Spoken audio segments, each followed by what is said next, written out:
Morning guys, this is MTV5 and we are going to Boswell Custom Seats, Pasig Branch. Dito na ako nag-intro guys sa labas kasi yung bahay namin. Puro dilaw ang ilaw. Kaya madilim. So tara, samahan niyo ako. Let's go. Dito na tayo sa...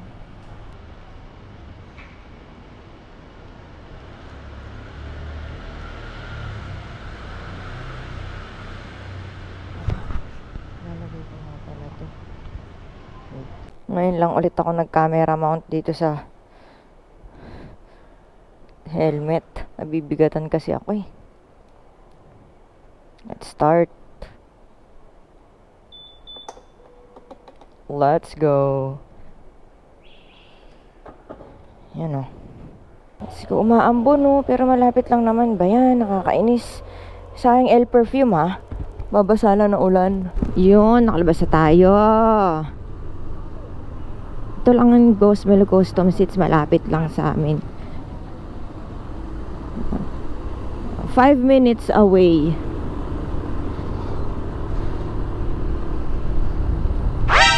Uy, putik.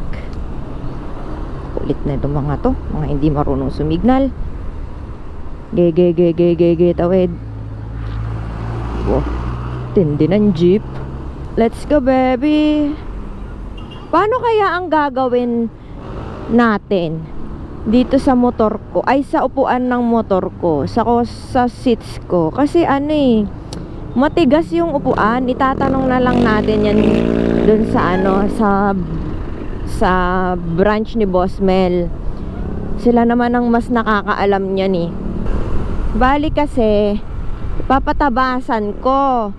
Kasi ano eh, parang mas mataas to ng onte kesa dun sa version 1 eh, ramdam ko.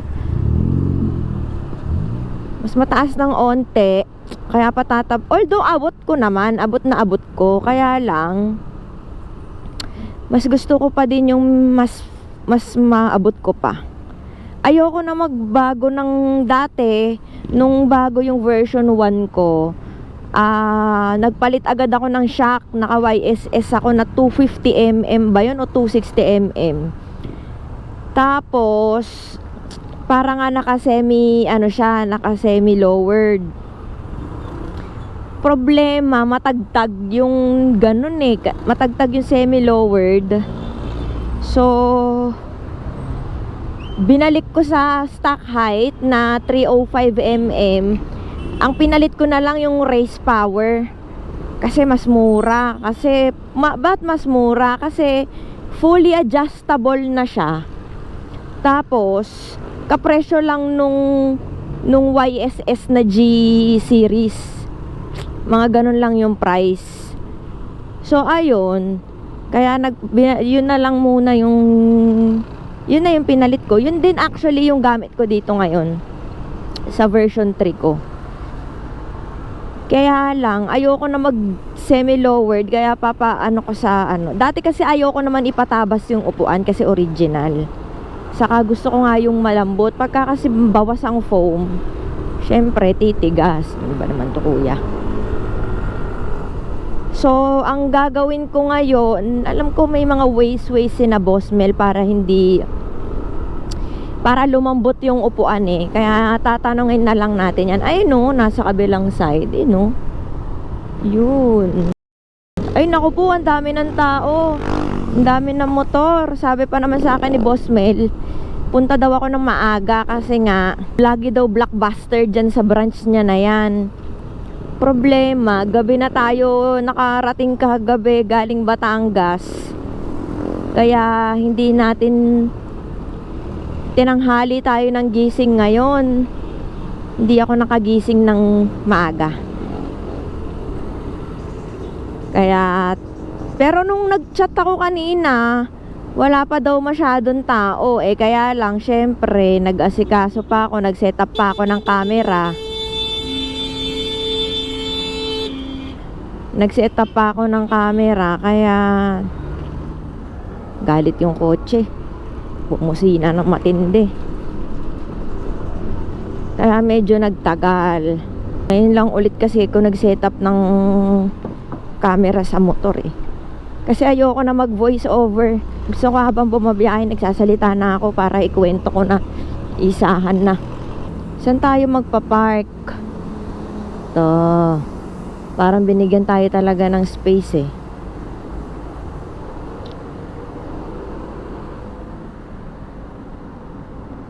Yun. Let's go. Dito na tayo, guys.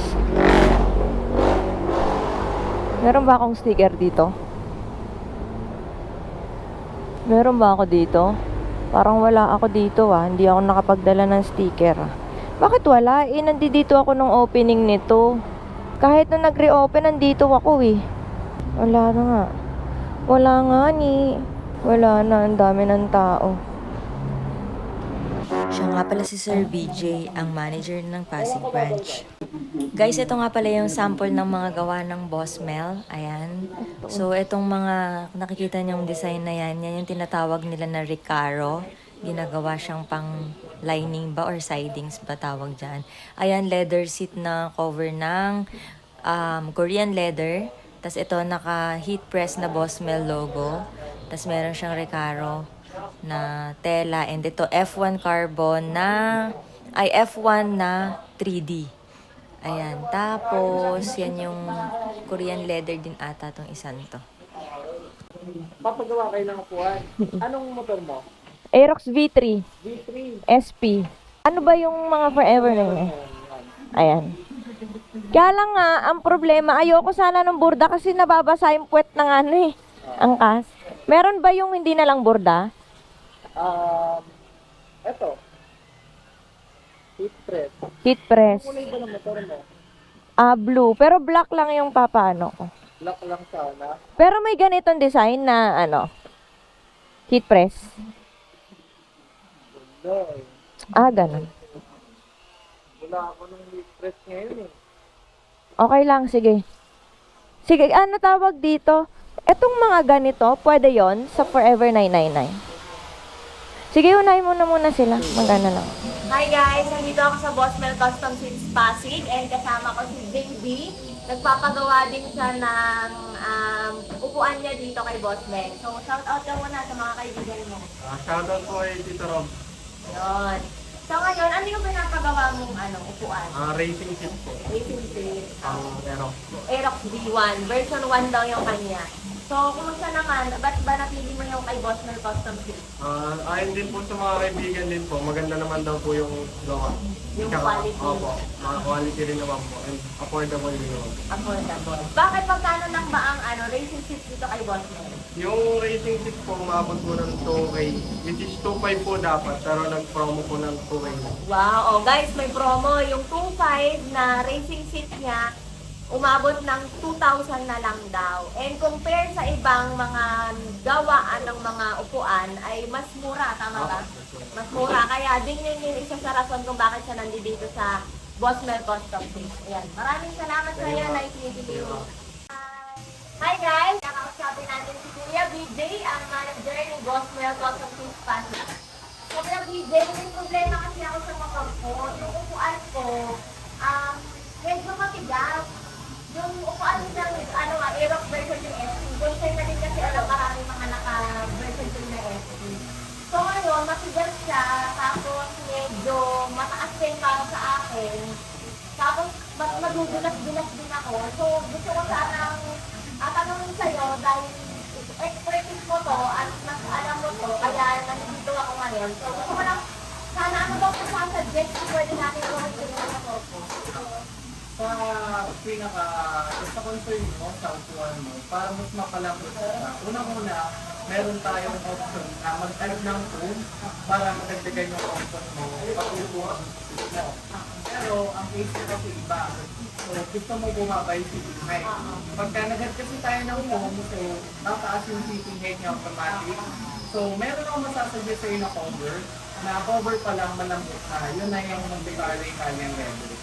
So, sa Monte Carlo Italian leather, pag nag-avail ka ng leather na yun, 1,500 kasama na lahat ng tapos tayo yung cover. Meron na din siyang bigling lining. May lining lining. Ano ba yung lining na sinasabi? Yung lining yun yung makikita natin sa part na kukuha niya. Eto, Ito. and then dito. Ito Kasama. mga Nike. Paano naman kuya kung gusto ko sana mag-avail yung Forever 999 ang pinag-uusapan ngayon? Yes, may available kami yan. Sa Forever 999, meron tayong mga daruma. Ayan, mga dami. Yes, ito sa daruma white. Ito. Ganun ba to? Yes, daruma red. And then, Guys, ano daw yung mga daruma? 999.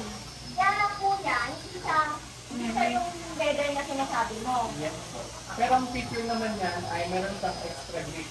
So talagang yung once mong madudulas ka, hindi ka na madudulas doon. Sobrang kapot niyan. Ito naman yung magmakape. Yes, makapit na. So, paano yung pag binabawasan, pero pwede rin ba yung papabawasan ko? Tapos palalambutin? May lalambot? Meron pa tayong way para gano'n? Pwede naman, kung sa torto mo po, pwede natin i-add ang foam yun. Tapos, kung saan mo gustong tabasan, para bumabay yung rate mo, depende din sa'yo. Kasi after namin sa i-add yung tabasan, papacheck namin sa'yo kung okay na. And pag okay na, saka namin sa babalik. Pero sa Forever 999, hindi ba kasama dun yung alcohol? Yes, may additional payment ka. Ang inclusion sa Forever 999, tabas, lining, saka yung mismo cover. Siyempre yung pagkakamit sa po. Sige, yun lang kuya. Maraming salamat. Yung upuan ko next na, no? Yes. Salamat. A few inches later.